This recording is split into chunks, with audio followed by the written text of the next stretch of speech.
আসসালামু আলাইকুম।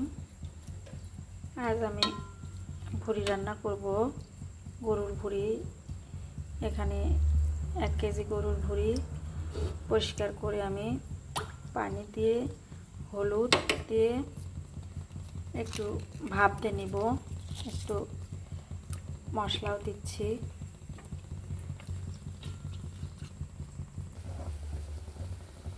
পানিটা আমার ফুটায় গেছে, এখন নামিয়ে রাখবো। নামিয়ে সেঁকে নিব।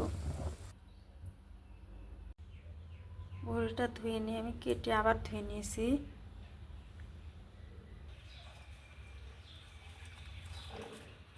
পেঁয়াজ দিলাম,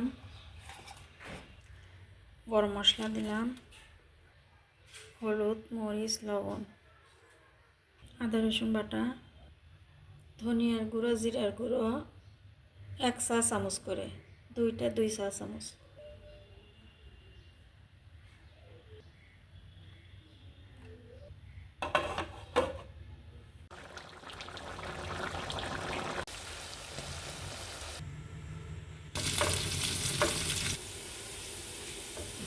একটু ঢেলে দিলাম।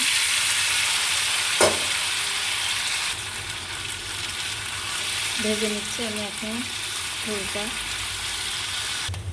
ভাজিটা আমার হয়ে এসেছে প্রায়। ভাজিটা আমার হয়ে গেল। গরম গরম ভাতের সঙ্গে ভুড়ি ভাজি খাবো আমরা।